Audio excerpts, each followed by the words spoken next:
حساب اور کتاب کیسے ہوں گا آئیے اس کے بارے میں دیکھتے ہیں۔ ہر آدمی سے الگ الگ تنہا اللہ تعالیٰ حساب لینے والے ہیں۔ سب سے پہلے محمد صلی اللہ علیہ وسلم کا جو حساب ہوگا یہ ابن ماجہ کی روایت ہے۔ اسی طرح جو ہے حساب و کتاب لیتے ہوئے اللہ تعالیٰ ہر آدمی سے بغیر ترجمان بغیر حجاب کے راست پرسنل ایک سے ایک بات کریں گا، یہ بخاری کی روایت ہے۔ اسی طرح حقوق اللہ میں سب سے پہلے نماز کا حساب لیا جائے گا، یہ جامع ترمذی کی روایت ہے۔ اللہ اپنے حق میں سب سے پہلے حساب نماز کا لیں گا، تو ہمیں نماز کو خوب قائم کرنا چاہیے۔ اور پھر حدیث میں آتا ہے حقوق العباد، بندوں کے حق میں سب سے پہلے جس چیز کا سوال ہوگا وہ خون ہوگا۔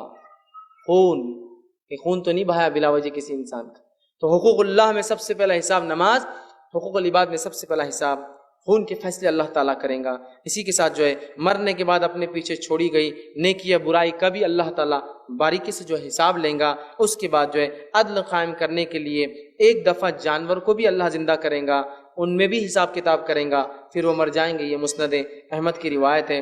اور تمام نعمتیں جو اللہ نے دی تھی حساب میں وہ شامل ہوں گی، اللہ ان نعمتوں کو گنوائیں گا، پوچھیں گا اور اس کا حساب لیں گا۔ اور روایت میں آتا ہے کہ ہر نعمت کا سوال ہوگا، ہر مختلف نعمت، کان، آنکھ، ناک وغیرہ کا سوال ہوگا۔ اسی طرح عزت، عہدہ، دولت اور شہرت کا بھی سوال ہوگا، مانا کہ اللہ نے عزت دی تھی، کیا استعمال کیا؟ تو عزت، دولت، شہرت، بیوی، بچوں کی نعمت کا بھی سوال ہوگا۔ اسی طرح تندرستی، یہاں تک کہ روایت میں آتا ہے جامع ترمذی کی ٹھنڈا پانی بھی اگر دیا تھا تو اس نعمت کا بھی اللہ پوچھیں گا کیا استعمال کیا تھا۔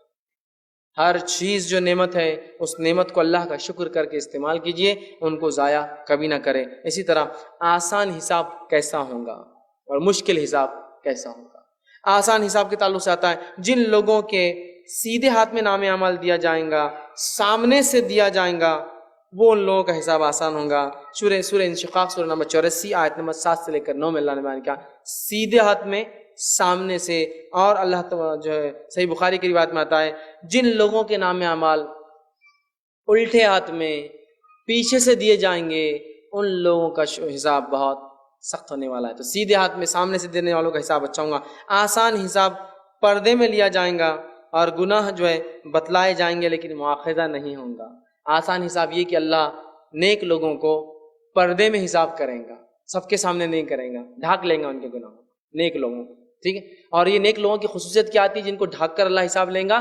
حدیث میں آتا ہے جو دنیا میں دوسروں کے عیب ڈھانک دیتے تھے ان کو بھی اللہ وہاں ڈھانک کر حساب لے لیں گے، حالانکہ وہ گناہ بھی کیے ہوں گے لیکن اللہ ان کو چھوڑ دیں گا، اس پر چھوڑ دیں گا، چونکہ انہوں نے گناہ کیے تھے لیکن دنیا میں انہوں نے دوسروں کے گناہ نہیں اچھالے تھے، تو اللہ آج کہیں گا تیرے گناہ بھی نہیں اچھالتا ہوں، سامنے بھی حساب نہیں لیتا ہوں اور ساتھ تیرے کو معاف بھی کرتا ہوں۔ چونکہ اگر حساب لے لیا، چھپا کر لیا لیکن سزا مل گئی تو پھر کیا فائدہ ہوا چھپانے کا؟ تو اللہ اتنا کرم کرنے والا ہے کس پر؟ دنیا میں جو ڈھک لیتے۔ آج ہمارا معاملہ کیا ہے؟ عبداللہ صاحب یہ گناہ بچی نے ایسا کی، بیٹے نے ایسا کیا، انہوں نے ایسا کیا، فلاں نے ایسا کیا، یہ سب کا تعلق نہیں ہے۔ ہم مسئلہ کوئی معاملات کا نہیں پوچھ رہے تھے کہ شادی بیاہ کرنا نہیں کرنا، کیوں گنوایا؟ نہیں میرے کو لگا وہ کریں، شروع کر دیا۔ اگر یہاں خاموش ہو جاتے ہیں، عبداللہ صاحب کا جو بات ہو رہی ہے ایسی کوئی معاملات کا تذکرہ نہیں ہو رہا جس کے بارے میں آگاہ کرنا ضروری ہے، تو خاموش رہنا، پھر کیا کرنا؟ اچھا اللہ اچھے، بہت اچھے انسان ہے عبداللہ صاحب۔ اگر کوئی آگے عبداللہ صاحب کے معاملات کیسے، اور عبداللہ اگر واقعی معاملات میں غلط آدمی ہے تو بول سکتے ہیں آپ کیوں غلط ہے، لیکن باقی کیوں خواہ کیوں بک بک کسی کے بارے میں کیوں منہ کھولنے کا؟ چھوڑ دو بھائی۔ اور خاص طور سے جو گناہ ذاتی ہوتے ہیں نا کسی انسان کے، اس کو کبھی نکالنا نہیں چاہیے۔ ذاتی گناہ جو انسان گھر میں کمرے میں کرتا ہے اگر معلوم بھی ہو تو خاموش رہنا چاہیے، چونکہ اس کا تعلق لوگوں سے نہیں ہے نا، اس کی ذات اور اس کے رب کی ذات سے ہے۔ سمجھ رہے آپ؟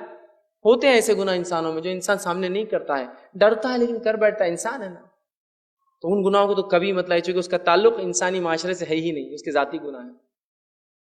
لیکن اچھالنا کتنا آسان ہے ہمارے پاس، جب بھی اچھال دیتے ہیں۔ تو یہ وہ لوگ ہیں چھپ کر، آڑ میں۔ اب جب آڑ میں حساب لیں گا اور اگر وہ جہنم جائے تو فائدہ کیا آڑ میں لینے کا؟ تو اللہ مواخذہ تو مطلب حساب تو کریں گا، پکڑ بھی کریں گا لیکن چھوڑ دیں گا، کہیں گے تم دنیا میں چھپا دیتے، چھپا لیا، خاموشی جنت چلے جائے، ٹھیک ہے۔ تو کتنی بڑی بات ہے، آسان حساب پردے میں لیا جائے گا، گناہ بتلائے تو جائیں گے لیکن پکڑ نہیں ہوں گی اس گناہوں پر اور چھوڑ دیا جائے گا۔ اسی طرح جو ہے جس بندے سے اللہ تعالیٰ آسان حساب لینا چاہیں گا اسے اللہ تعالیٰ سوال بھی کریں گا اور سبحان اللہ جواب بھی سکھلا دیں گا کہ جواب دینا ہے۔ اللہ سوال تو سب سے کرنے والا، یہ بات ہے، لیکن آسان حساب ان لوگوں کا ہوگا جس سے سوال بھی اللہ اور جواب بھی اللہ تعالیٰ دیتے ہیں۔ اس سے بڑی بات کیا کہ ایک وائوا ایک ایگزام میں اورل ہو آپ کا اور سوال بھی ٹیچر کرے اور جواب بھی ٹیچر دے دے آپ کا، کتنی بڑی بات ہے نا۔ تو آسان حساب کی ایک مثال یہ ہے، اللہ سوال بھی کریں گا بندے کو جواب بھی سکھلا دیں گے۔ صحیح بخاری کی روایت ہے۔ اسی طرح جو ہے مشکل حساب کس کو کہتے ہیں آئیے سنیے۔ تو جن لوگوں کے نام اعمال الٹے ہاتھ میں پیچھے سے دیے جائیں گے ان لوگوں کا حساب بہت سخت ہونے والا ہے، اس لیے کہ وہ گناہگار، فاسق اور فاجر لوگ ہوں گے، یا کافر اور منافق بھی ہو سکتے ہیں۔ ٹھیک ہے، مشکل حساب یہ ہوگا کہ بندے سے پوچھا جائے گا تم نے یہ کیوں کیا، سب سے خطرناک چیز، اور یہ پبلک میں پوچھا جائے گا، اس کو پردے میں نہیں لیں گا اللہ، پوری انسانیت سے مجھے کیوں کیا۔ اب بندے کو پورا ریزن دینا پڑے گا کہ کیوں کیا تھا وہ گناہ اس نے، یہ خطرناک حساب ہوگا۔ کیوں کیا اللہ خود پوچھیں گا، نیک انسان کو سوال بھی بتائیں گا، جواب بھی دے دیں گا، اس کو پوچھیں گا کیوں کیا، اور اسے جواب دینے تک چھوڑیں گا نہیں اللہ تعالیٰ۔ اسی طرح جو ہے کافر اور منافقوں کا حساب کتاب ساری مخلوق کے سامنے ان کو ذلیل کر کر کے لیا جائے گا، ذلیل کر کر کے ساری مخلوق کے سامنے۔ اسی طرح جو ہے بدلے کیسے لیے جائیں گے، روز جو ہے محشر بدلے کیسے لیے جائیں گے، قیامت کے روز حقوق کی ادائیگی نیکیوں سے کی جائیں گی، حقوق کی ادائی نیکیوں سے۔ بندوں کی جھاق ہے نا، گالی دی تھی، چغلی کی تھی، جھوٹ بولا تھا، بہتان لگایا تھا، الزام لگایا تھا، مال لے کے کھا گیا تھا، نقصان پہنچایا تھا، تکلیف دی تھی، ایذا دی تھی، دوسروں کو وہ کی تھی، مخبری کی تھی، کیا کیا نہیں ہو سکتا گناہ جو انسان کے خلاف۔ ہاں تو پھر کیا ہوگا، بدلہ نیکیوں سے، نیکیوں سے، نیکیوں سے۔ ٹرانزیکشن کے لیے میں نے کہا نا، جو سکہ چلنے والا روز قیامت، جو کرنسی ٹرانسفر ہوں گی صرف ایک ہے، نیک اعمال، اور نیک اعمال نہ ہو تو اس کی گناہ اس کے سر پہ ڈالے جائیں گے، دونوں میں سے کوئی ایک چیز۔ ٹھیک ہے، تو ادائیگی نیکیوں سے ہوں گی، یاد رکھیے۔ اسی طرح جو ہے میزان، وہ ترازو کیسے لگے گا، اس کے بارے میں کچھ باتیں دیکھتے ہیں۔ میزان جو ہے پر ایمان لانا ہمارے لیے واجب ہے۔ بحقی کی روایت آپ نے فرمایا کہ میزان پر ایمان لانا، کہ ترازو اس روز لگیں گے، میزان ترازو کہتے ہیں عام زبان میں، اس پر ایمان لانا واجب ہے۔ اسی طرح جو ہے حجت قائم کرنے کے لیے لوگوں کے اعمال میزان میں تولے جائیں گے، جن کی نیکی بھاری ہوں گی وہ کامیاب ہوں گے، جن کے نیک اعمال ہلکے ہوں گے وہ ناکام ہوں گے۔ اس کی تفصیلات اللہ رب العزت نے سورہ قاریہ آیت نمبر 6 سے لے کر 11 میں دی۔ جن کے میزان بھاری ہوں گے، مطلب سیدھے ہاتھ کے پلڑے بھاری ہوں گے، ان کے ساتھ معاملہ درست ہوگا، اور اگر پلڑے ہلکے ہوں گے تو ان سے پکڑ ہوگی۔ صرف ایک نیکی زیادہ ہونے کی بنیاد پر مغفرت ہو جائیں گی، اور صرف ایک نیکی کم ہونے سے انسان جہنم میں بھی جائیں گے۔ میزان جب قائم ہوں گے، اگر پلڑے میں مثال کے طور پر 100 ادھر رکھے ہوئے ہیں نیکیاں اور 99 گناہ ہیں، تو یہ پلڑا سیدھا بھاری ہو جائے گا۔ لیکن اگر ایک گناہ بھی زیادہ لکھنا نیکیوں سے تو الٹا پلڑا جھک جائے گا، یاد رکھیے۔ اس لیے میں نے کہا تھا نا اس سے پہلے، کسی نیکی کو چھوٹی سمجھ کے کبھی مت چھوڑنا، پتہ نہیں وہی آخر آ کے گر جائے، اور کسی گناہ کو چھوٹا سمجھ کے مت کرنا، پتہ چلا وہی وزنی بن گیا اس روز۔